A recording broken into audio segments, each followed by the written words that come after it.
নমস্কার, উত্তর পূর্বাঞ্চলের বিশেষ কিছু সংবাদ নিয়ে নর্থ ইস্ট নিউজে আপনাদের স্বাগত জানাই। আমি প্রদীপ চন্দ্র দাস। বিস্তারিত সংবাদের আগে এক নজরে দেখে নিই আজকের সংবাদ শিরোনাম।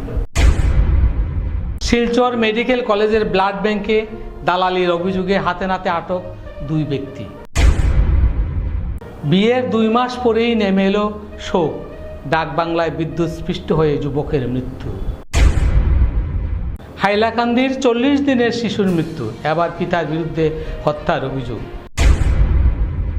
শিলচরের বক্তির জোয়ার ইস্কনের উল্টো রথযাত্রা, হরিনামে মুখরিত শহর। এবার সংবাদ বিস্তারিত। শিলচর মেডিকেল কলেজ ও হাসপাতাল ব্লাড ব্যাংকে দালালির অভিযোগে 2 ব্যক্তিকে হাতে নাতে আটক করেছে হাসপাতাল কর্তৃপক্ষ। পরে তাদের ঘুঙ্গুর পুলিশ ফাঁড়ির হাতে তুলে দেওয়া হয়। ধৃতরা হলেন সুমন সিং, প্রদীপ মাহালি। তাদের বাড়ি কাছাড় জেলার সোনাই বিধানসভায় এলাকার বিন্নাকান্দি অঞ্চলে।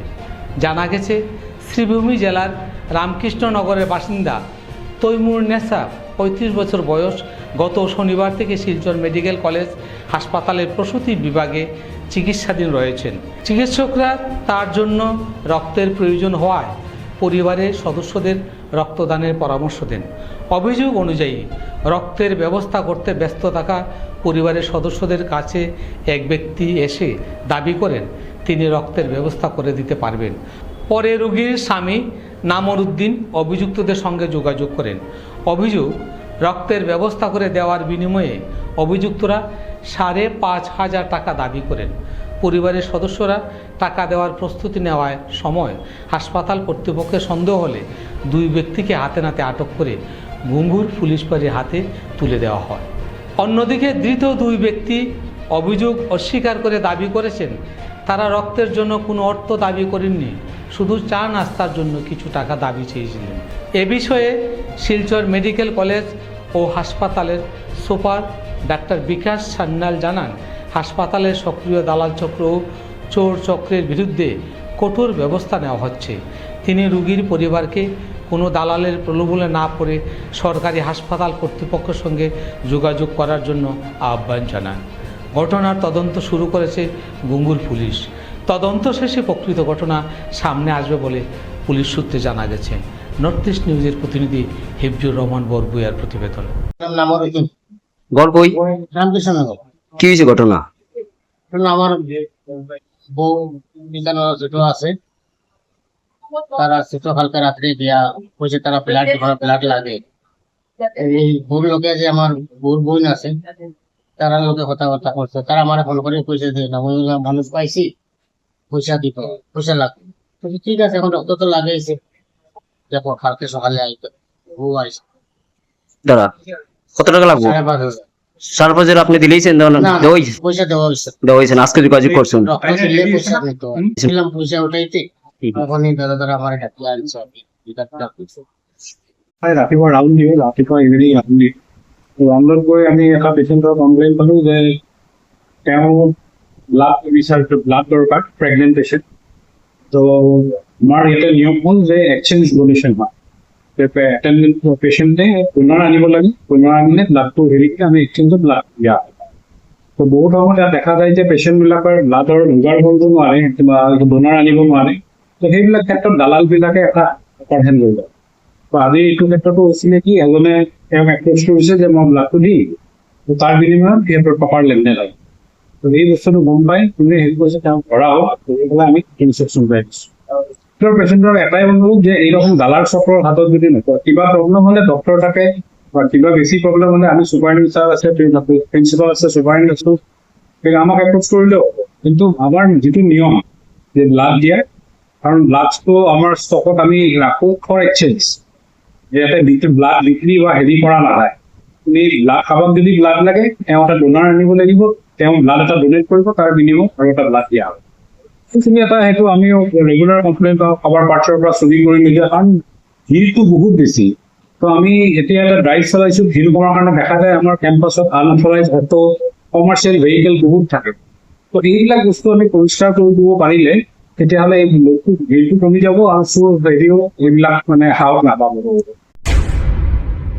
শিলচর আসাম বিশ্ববিদ্যালয় সংলগ্ন ডাকবাংলা এলাকায় বিদ্যুতের তারে কাজ করার সময় বিদ্যুৎস্পৃষ্ট হয়ে মৃত্যু হলো মঞ্জু গোপাল কুর্মীর। মঙ্গলবার বিকেল 4টা নাগাদ এই দুর্ঘটনা ঘটে। মাত্র 2 মাস আগেই বিয়ে হয়েছিল তার। যে বাড়িতে সানাই বেজেছিল আজ সেখানে সুখের ছায়া। নববধূ সহ পরিবারে কান্নায় ভারী গোটা এলাকা। পরিবারের দাবি, মঞ্জু গোপাল ছিলেন সংসারের মূল উপার্জনকারী। তার মৃত্যুতে পরিবার চরম আর্থিক সংকটে পড়েছে। পরিবার বিদ্যুৎ দপ্তরের কাছে ক্ষতিপূরণ ও স্ত্রীর জন্য চাকরির দাবি জানিয়েছেন। স্থানীয়রা ঘটনার নিরপেক্ষ তদন্ত ও দায়ীদের বিরুদ্ধে ব্যবস্থার দাবি তুলেছেন। নর্থ ইস্ট নিউজের বরাকগুলির ইনচার্জ সুরজিৎ চক্রবর্তীর প্রতিবেদন। আমার নাম মোহন কুর্মী। আপনার মানে কি ঘটনা হয়েছে আপনার আমার ছেলের সাথে? ঘটনা হয়েছে, আমার ছেলে কারেন্টে অ্যাক্সিডেন্ট হয়েছে, মারা গেছে। আমি গরিব মানুষ, আমি কেমনে চলবো? আমার ব্যবস্থা একটা দিতে লাগবে, একটা আচ্ছা। চাকরি লাগবে আর আমার টাকা লাগবে। আপনি মানে আপনার ছেলে কি এপিডিসিএল এ কাজ করতো? হ্যাঁ হ্যাঁ, আচ্ছা, কাজ করতে মানে উনার কারেন্টে শর্ট খেয়ে Short হয়েছে। উনার মানে দুর্ঘটনা হয়েছে। দুর্ঘটনা হয়েছে। আচ্ছা, আপনার মানে ছেলে কয়জন? ছেলে আমার 2 জন, ছোট ছেলে একটা আছে, বড় ছেলেটা মারা গেল যে বড়- কারেন্টে কাজ করছে। আচ্ছা, মানে পরিবারের পুরা মানে পুরা রোজগার। পরিবারের মালিক তাইন। আচ্ছা, আমরা তো বুড়াই গেলাম, এখন তাইন গেল গিয়ে, এখন আমরা চলতাম কেমনে? আমরা এইটা একটা ব্যবস্থা জরুর আমার লাগবে। আমার ছোটো লেখার নামে হোক, বউয়ের নামে হোক, একটা চাকরি লাগবে আর আমার একটা পয়সা লাগবে। আচ্ছা, এখন পর্যন্ত কি এপিডিসিএল এর কোনো মানে কার্যকর্তা আপনাদের বাড়িতে আসেছেন নাকি খোঁজ খবর নিতে? আজকে 12টা একটা টাইম দিয়েছে, আজকে তারা আসবে। কালকে আমরাকে বলেছেন যে তোমরা কাজটা শেষ করো, আমরা কালকে অবসর মতন যাব, যাই করে তোমাদেরকে আমরা এটা করব, কিছু একটা করতে হবে। ঠিক।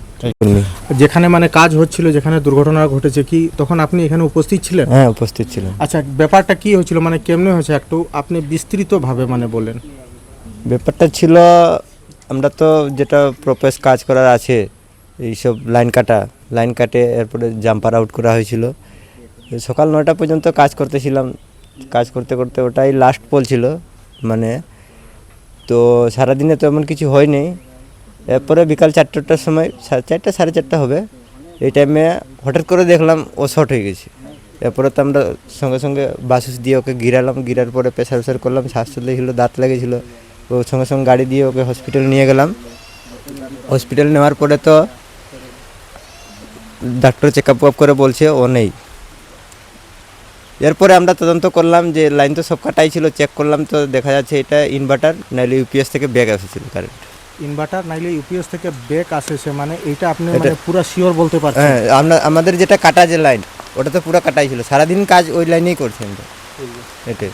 ঠিক, আপনার নামটা আরেকবার বলেন। বসন্ত কর্মী। বসন্ত কর্মী। হ্যাঁ। ঠিক আছে, ধন্যবাদ। হাইলাকান্দিতে 40 দিনের শিশু মারিসা বেগমের মৃত্যু মামলায় নতুন মোড়। শিশুটির মা সায়না বেগম এবার পিতা জিয়াব উদ্দিন মজুমদারের বিরুদ্ধে হত্যার অভিযোগ এনেছেন। সায়নার অভিযোগ, কন্যা সন্তান জন্ম দেওয়ার বিয়ের পর থেকেই তিনি স্বামীর হাতে মানসিক ও শারীরিক নির্যাতনের শিকার হন। ঘটনার দিনও এ নিয়ে বৎসার সময় জিয়াব উদ্দিন উত্তেজিত হয়ে শিশুটিকে আছড়ে মারেন। এতে মারিসার মৃত্যু হয় বলে দাবি করেন তিনি। এর আগে ঘটনার জন্য মায়ের দিকেই অভিযোগ উঠে। মায়ের নতুন অভিযোগের পর তদন্তের দিক বদলেছে। হাইলাকান্দি পুলিশ জানিয়েছেন, অভিযোগের ভিত্তিতে সব দিক খতিয়ে দেখা হচ্ছে। সাক্ষ্য প্রমাণ সংগ্রহ ও জিজ্ঞাসাবাদ চলছে। তদন্ত শেষে চূড়ান্ত সিদ্ধান্ত নেওয়া হবে। নর্থ ইস্ট নিউজের বিশেষ প্রতিনিধি হিফজুর রহমান বরগুইয়ার প্রতিবেদন। মাতো ঘটনাটা কোন সময় হয়েছে বলছে? কাল সকালে 8-9টার সময়। কাল সকালে 8-9টার সময়। কে হারছে বাচ্চাটারে? তার বাপে মারছে। কি তার লাগি মারলা? জন্মর আগে আমি আমার ফুড়ি লিয়ে আনো আসলাম, হে আমারও কইছে যদি ফুড়ি পাই হে আমারে নিত না। এরপরে আমার ফুড়িও খুব বেমার হয়েছে, হওয়ার বাদে থানাত গিয়ে কেস করা হয়েছে। কইছে তার ফুড়ি নিতেও না, কোনো পাইলে ফুনি দিলেইতাম আর নাহলে মারি লইতাম। কেস করা হয়েছে, কেস শুনছে, ফুনিয়া আইসে বিচারে শেষ করাত বাড়িত দিতা না করছেন। সে কইছে বাড়িত নিয়ে মারিলেই বলা হলা কইছেন নিতা নাই দিতা না। তারা বাদে তার বাড়ির দ্বারা অনর পঞ্চায়েত সৈফুদ্দিন, তার মামা জাকির আর আরেকজন তার বিশেষ জামাই জল্লাল, তারা মাঝে ফড়িয়া নিছন কইছেন তারা দেখবা যদি লাকি চইয়া থাকে। ও মঙ্গলবারে আমারে দিছন, দেবার বাদে নিছন নিয়া ফোন সব বন্ধ করে তৈছন, খানি দিছে না। কইছে জেলা কেস খসলে কেস শুনিয়া আমি তোরে আনছি গিয়া বিচারে শেষ করি। এখনও তোর উপরে শাস্তি দিলে আমি তো ফুড়ি ফেলাইয়া যাইবে আর নাইলে তোর জানলে তুমি বাগি বেজেলা যাত কয়া বাতুত কিচ্ছু দিছ না। এদিন রাইতে আমি কইছি ভাত খাইতাম, কইছে ভাত যদি দেও নাতে যে তাই আনছুন আমি তারারে ফোন মারি কই নিয়ে দিলে আইলে এখন আমি ভাত পাই নাকি। ফুড়ির গলা টিপা কই ধরে কইছে যদি কোনো করে কইয়া আর আসতে এখন এক টিপা ফুড়ি মারিলাম। পরের দিন তাই দাদার দ্বারা ফুটাইয়া আমি গেছি গোসল করার, গিয়া গোসল করে আইছি, আইয়া আল্লাহ কইছি আমি ভাত খাইতাম, ভাত দেওয়ার নাইলে মোবাইলও দেও আমি গিয়া ফোন করে কইতাম। ওর বাদে আমার ফুড়ি কান্দিরি চকিত গুমো আসলি, এ কইছে যদি ফোন করে কষতে আমি তোর বাড়িত ফুড়ি আচার মারি এক আচারে মারি ফেলাই দিম। কই আমি মোবাইল লইছিল, ইয়া কইছে আমি ফোন মারতাম, কই মোবাইল লিয়ে বারে গেছে যাইতে সময় ফুড়ি আচার মারিছে, তার বাপ দ্বারও আসলাই সময় ফুড়ি আচার মারতে সময় ফুড়ি আচার মারিছে। আমি গিয়ে দেখছি ফুড়ি আচার মারিছে, ও শুরু করছে আমার মারা, বন্দুক ধরছে আমার ভাই, কইছে তুন বরিস তুন মারছ তোর তুকু আমি বেহুশ হয়ে গেছি, উঠিয়া ফুড়ি আর পাইছি না খানো। তারা ফুড়ি লিয়া গেছেন কি আছে নি না মরছে কইতে পারি না। এরপরে সৈফুদ্দিন যে গুহে আইছে, আইয়া সারাই লইয়া আমার বইছেন ভিডিও করিয়া কইছেন আমি মানে বরিতাম, আমি আমার ফুড়িগু মারছি, তারা কোনোদিন আমার এইলা কিচ্ছু করতা না, আমি বরিছি না বরতে সময় হে আমার জামাইরে কইছে যা দাল ফুড়ি মারি লাইছে, তাইরে দিয়ে এখন কিতা করতে তাইরে সেত মারি 2 টুমা করতাই বরে না কিতার লাগি। তাই তোমার কিতা এই বেটি তো আমার বোন সাইনা বেগম লস্কর, আমি তার ভাই আবু তাহির লস্কর। যে আমি অন্য কোনো ম্যাটারে সবে তো সোশ্যাল মিডিয়াত মাতিরা শুনিয়া নিজেও তো থানায় পুলিশে দৌড়াইয়ার, আমি অন্য কোনো কিলা কিতা হয়েছে এখানে আমি জায়গাতে আসলাম না, যে তোর মাতিরা সেও জায়গাতে আসলা না। এখানে জায়গাত আমার বোনের স্টেটমেন্টে পাইছি গিয়া, আমি জায়গা স্টেটমেন্টে পাইছি গিয়া, বাচ্চার বাবা বাচ্চার দাদা আর বাচ্চার মা 3 জন করো আসলা, অন্য কেউ মানুষ আসলা না। এই ব্যাপারে আমি ওটাও কইতে চাইমু যে আইন অবস্থায় যতটুক পারেন, এতে যদি আমার বোন মনে করো দায়িত্ব দোষী টিকে আমি নিজে নিয়ে আইনের আওতা করিয়া দিব, আমার বোনটি আমার কাছে আছে এটার আমি পুরা দায়িত্ব লইছি। আর যদি সে না টিকেতে এই মনে করো দুষ্টা নাবালিক বাচ্চাটারে যে হত্যা করছে তার মনে করো আমার ওটা অনুরোধ, সোশ্যাল মিডিয়াতে হোক আইনের কাছে হোক সবার কাছে আমার ওটা অনুরোধ যে এই গুণাগারটা মনে করো যে হত্যা করছে হত্যাকারীটা আমার লাগে, এতে আমার বোন হোক চাই বৌনা হোক। এরপরে যদি সে না হয় আমি আমার বোনরে নিয়ে থানা তুটাইয়া দিমু, আমার বৌনা যে বেটা যে তারেও আনকা। এই 2 জনের কাছ থেকে আইনি অবস্থায় যত যা টসার আছে আমার বোনরে হোক বৌনারে হোক খরকা সত্যটা বাইর হোক, আমি ওই জিনিসটা চাই। আমি আমার বোন চাই না, বৌনাও চাই না। এই যে নাবালিক বাচ্চাটা আমি নিজে হাইলাকান্দির সিভিল 3 দিন লইয়া রয়েছি, কি অবস্থায় আমি জন্ম দিছি, আজকে 2 দিন হয়েছে দাদা, আজকে মাত্র 2 দিন হয়েছে আমার ঘর থেকে আমার বাচ্চাটারে তারা 2-3 জনে মানে সামাজিকভাবে জিনিসটারে সলভ করিয়া নিছু। একদিন গত হয়েছে, পরের দিন বাচ্চাটা মারার খবর, আমি কইছি আমার বইনেও মারক, কিন্তু সত্য জিনিস কোনটা ওই জিনিসটা আমার সামনে আইতে লাগবো। এর আগ পর্যন্ত আমি মনে করো খেউরে কোনো ম্যাটার নিয়ে ইয়ে করতাম না, ইনকোয়ারি বইলে জিনিসটা জানতে পারবা যে কোন জায়গাতে কিতা হয়েছে, কইতে কি দরবার দিয়ে সৃষ্টি হয়েছে। 6 মাস আগর দরবারটা মানে আপনার ওটাও দাবি, আমার ওটাও একদম যে আমার মাও যদি এই ব্যাপারে ম্যাটার তখন আমি আমার মা সয়ে নিয়ে আমি টানা তুটাইয়া দিব, আইনের আওতা করিয়া এই জিনিসটা সত্য জিনিসটা বাইর হইতো। আমি আর কিচ্ছু কইতে চাই না, সোশ্যাল মিডিয়াতে এমনে সামনে কিচ্ছু ডালিও না খেও, সত্য জিনিসটার লগে থাকো, যাতে যে আমার বোন মা যদি খেও আমি নিজে যদি থাকিয়া থাকি এটা শাস্তি আমি নিজে বুক করমু, আমি স্মরণ শক্তি কই আর যতটুক করতে লাগে আমি হেল্প করমু। আপনারা মনে করো সত্য জিনিসটা বাইর হোক, আমি সত্য জিনিসটা চাই, খুনি খেয়ে ওটা চাই, আমার বোন হোক বৌনা হোক যেও হোক আমি ওই জিনিসটা চাই। ঠিক আছে। শিলচরে ধর্মীয় উৎসাহ উদ্দীপনার মধ্য দিয়ে অনুষ্ঠিত হল ইসকনের উল্টু রথযাত্রা বা বাহুদা যাত্রা। রাঙ্গির খাড়ি থেকে শুরু হওয়া এই শুভযাত্রা শহরের বিভিন্ন গুরুত্বপূর্ণ সড়ক পরিক্রমা করে অম্বিকাপুরস্থিত ইসকন মন্দিরে এসে সম্পন্ন হয়। রথযাত্রার 9 দিন পর পালিত উল্টু রথযাত্রা বা বাহুদা যাত্রা হিন্দু ধর্মাবলম্বীদের অন্যতম পবিত্র উৎসব। এই দিনেই শ্রী জগন্নাথ, বলরাম ও সুভদ্রা তাদের মাসির বাড়ি থেকে নিজ মন্দিরে প্রত্যাবর্তন করেন। এই প্রত্যাবর্তনের মধ্য দিয়ে বার্ষিক রথ উৎসবের আনুষ্ঠানিক পরিসমাপ্তি ঘটে। শিলচরে এ উপলক্ষে রাঙ্গেরখাড়ি থেকে সুসজ্জিত রথ নিয়ে শোভাযাত্রা বের হয়। হরিনাম সংকীর্তন, ভজন, কুলকর্তাল এবং জয় জগন্নাথ ধ্বনিতে মুখরিত হয়ে ওঠে গোটা পরিবেশ। শত শত ধর্মপ্রাণ ভক্ত রথের দড়ি টেনে এই পবিত্র যাত্রায় অংশগ্রহণ করেন। শুভযাত্রাটি শহরের বিভিন্ন পথ পরিক্রমা শেষে অম্বিকাপট্টিস্থিত ইসকন মন্দিরে এসে পৌঁছায়। সেখানে বিশেষ পূজা অর্চনা, আরতি ও প্রসাদ বিতরণের মধ্য দিয়ে উল্টু রথযাত্রার আনুষ্ঠানিক সমাপ্তি হয়। ভক্তদের বিশ্বাস, বাহুদা যাত্রায় অংশগ্রহণ ও শ্রী জগন্নাথের দর্শনে জীবনের সুখ, শান্তি ও কল্যাণ বয়ে আনে। এই দিন ইস্কন মন্দিরে ভক্তদের ব্যাপক সমাগমে এক ভক্তিময় ও উৎসবমুখর পরিবেশের সৃষ্টি হয়। নর্থ ইস্ট নিউজের বরাকগুলির ইনচার্জ সুরজিৎ চক্রবর্তীর প্রতিবেদন। শ্রী প্রভু জগন্নাথের যারা এখানে আশীর্বাদ গ্রহণে আমরা একত্রিত হয়েছি, আমরা অত্যন্ত ভাগ্যবান। আমরা এমন এক দেশের বাসিন্দা যেখানে সনাতন ধর্মের আদর্শে প্রভু জগন্নাথের ওনাকে নীল মাধব বলেও আমরা ডাকি, এবং এই প্রভু জগন্নাথের আজকে যে রথযাত্রা ফেরা রথ নীলাচল থেকে বৃন্দাবনের দিকে যাবেন, এবং প্রভু জগন্নাথ আমাদের সবাইকে আশীর্বাদ করবেন।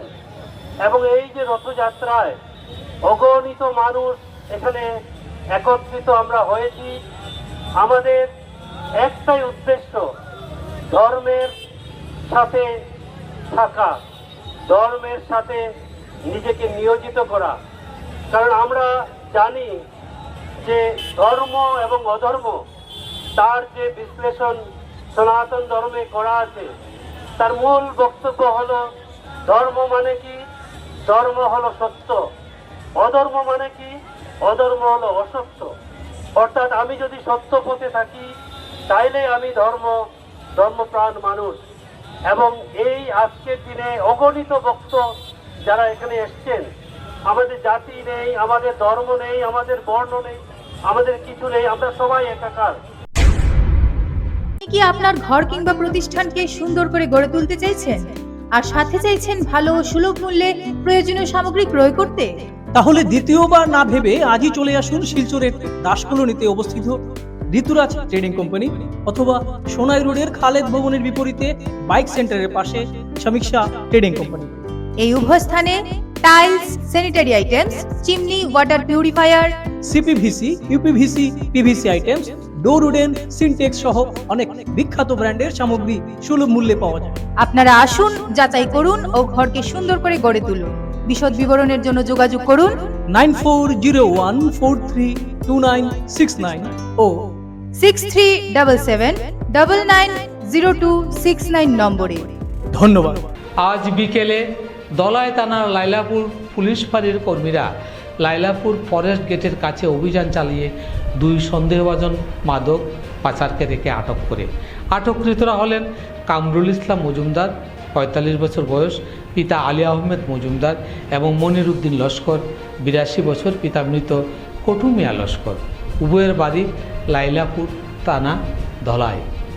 স্বাধীন সাক্ষীদের উপস্থিতিতে তাদের কাছ থেকে বাজেয়াপ্ত করা হয় 5টি সাবানের কেসে রাখা 85.81 গ্রাম হেরোইন, 41টি ছোট প্লাস্টিকের কৌটায় 1.0 গ্রাম হেরোইন, 53টি প্যাকেট অর্থাৎ 1060টি বার্মিজ সিগারেট, 341.6 গ্রাম গাঁজা এবং নগদ 1620 টাকা।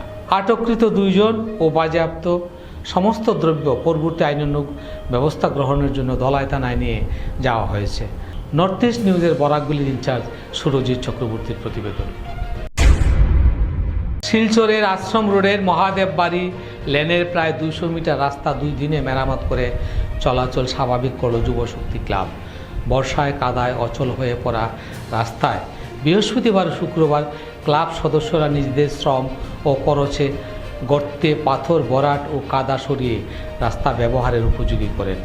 ক্লাব সম্পাদক জিৎ দাস বলেন, বর্ষায় এই পথে স্কুল ছাত্রছাত্রী ও রোগীদের খুব কষ্ট হতো, তাই সবাই মিলে মেরামতের সিদ্ধান্ত নেন। সভাপতি গোবিন্দ দাস, রিতেশ দাস, রাহুল দাস, সাইমুল দাস, অপূর্ব হালদার, রাজু দাস, যিশু দাস, সুজিত দাস, দেবু দাস, জয়ন্ত দাস সহ অন্যান্য সদস্যরা কাজে অংশ নেন। স্থানীয়রা ক্লাবকে ধন্যবাদ জানিয়েছেন। এখন শিশুরা নিরাপদে স্কুলে যেতে পারবে। ক্লাব জানান, ভবিষ্যতেও জনস্বার্থের কাজ করবে এবং প্রশাসনের সঙ্গে স্থায়ী সমাধানের চেষ্টা করবে। নর্থ ইস্ট নিউজের বরাকগুলির ইনচার্জ সুরজিৎ চক্রবর্তীর প্রতিবেদন। নমস্কার সবাইকে। আমরা সবাই জানি যে আমরা শিলচর আশ্রম রোড এলাকাটা অনেকটা বড়, তো আজকে আমরা আশ্রমুড এলাকাটা এতদিন গাঁও পঞ্চায়েতের আন্ডারে আসলো, তখন এটা নতুন ওয়ার্ডে পরিবর্তন হয়ে এটা শিলচর 18 নম্বর ওয়ার্ডে পরিবর্তন হয়েছে। তো শিলচর 18 নম্বর ওয়ার্ডে প্রায় 30টা লেন আছে, আর এই 30টা লেনে প্রায় 100রও বেশি বাই লেন আছে। তো এই বাই লেনগুলোর প্রত্যেকটা লেনের রাস্তাঘাটের অবস্থা এরকম খারাপ যে মানুষের আসা যাওয়া করতে অনেকটা অসুবিধা হয়ে যায়। তো প্রত্যেক গল্লির থেকে আমরা কাছে জানাইছে যে তারা রাস্তাঘাটটা আমরা ঠিক করে দেওয়ার লাগে। তো আমরা 30টারও বেশি গল্লি আমরা ঠিক করিয়ে দিছি। আর আজকে আমরা 20 ফুটি এলাকার একটা গল্লি আমরা ঠিক করিয়ে দিছি, গল্লিটার নাম হয়েছে মহাদেব লেন। তো এই গল্লির মানুষ সবাই মিলে আমরা কাছে জানাইছিল এক সপ্তাহ আগে প্রায় তারার গল্লিটা আমরা ঠিক করে দেওয়ার লাগে কইছে। তো আমরা আজকে তারার গল্লিটা ঠিক করিয়ে দিছি। আর আমি 18 নম্বর ওয়ার্ডের কাছে 18 নম্বর ওয়ার্ডের জনগণের কাছে আমি একটু অনুরোধ করলাম যে তোমরা আমরা একটু সহযোগিতা করো। নেক্সটে আমরা তোমরা কাছে কথা দিলাম যে নেক্সটে আমরা প্রত্যেকটা গল্লিতে ব্লক দিয়া সুন্দর করে রাস্তাঘাট ঠিক করার চেষ্টা করব। শিলচর কালাইনগামী জাতীয় সড়কের বাঙ্গারপাড় বাজার সংলগ্ন অংশ দীর্ঘদিন ধরে বেহাল অবস্থায় পড়ে রয়েছে। রাস্তায় বিস্তীর্ণ জায়গা জুড়ে বড় বড় গর্ত সৃষ্টি হওয়ায় যানবাহন ও পথচারীদের চলাচলের চরম দুর্ভোগ দেখা দিয়েছে। স্থানীয় সূত্রে জানা গেছে বহুদিন ধরে সংস্কারের কোনো কাজকর্মের পদক্ষেপ নেওয়া হয়নি, ফলে প্রতিদিন এই পথ দিয়ে চলাচলকারী অটো, বাইক, ছোট বড় গাড়ি ও সাধারণ মানুষকে ঝুঁকি নিয়ে যাতায়াত করতে হচ্ছে। বর্ষায় রাস্তায় কাদা জমে আর রৌদ্রে দুলুর ঝড় ওঠে, এতে স্থানীয়দের ভোগান্তি আরও বেড়েছে। স্থানীয় বাসিন্দা ও ব্যবসায়ীদের একাংশ বিষয়টি নিয়ে ক্ষুব্ধ হলেও এখনও কার্যকর প্রতিবাদ বা স্থায়ী সমাধানের উদ্যোগ চোখে পড়েনি। নর্থ ইস্ট নিউজের প্রতিনিধি অমল ঋষির প্রতিবেদন। সংবাদ শেষ করার আগে আরও একবার দেখে নিই আজকে সংবাদ শিরোনাম। শিলচর মেডিকেল কলেজের ব্লাড ব্যাংকে দালালির অভিযোগে হাতে নাতে আটক 2 ব্যক্তি। বিয়ের 2 মাস পরেই নেমে এলো শোক, ডাকবাংলায় বিদ্যুৎস্পৃষ্ট হয়ে যুবকের মৃত্যু। হাইলাকান্দির 40 দিনের শিশুর মৃত্যু, এবার পিতার বিরুদ্ধে হত্যার অভিযোগ। শিলচরের বক্তির জোয়ার ইস্কনের উল্টো রথযাত্রা, হরিনামে মুখরিত শহর।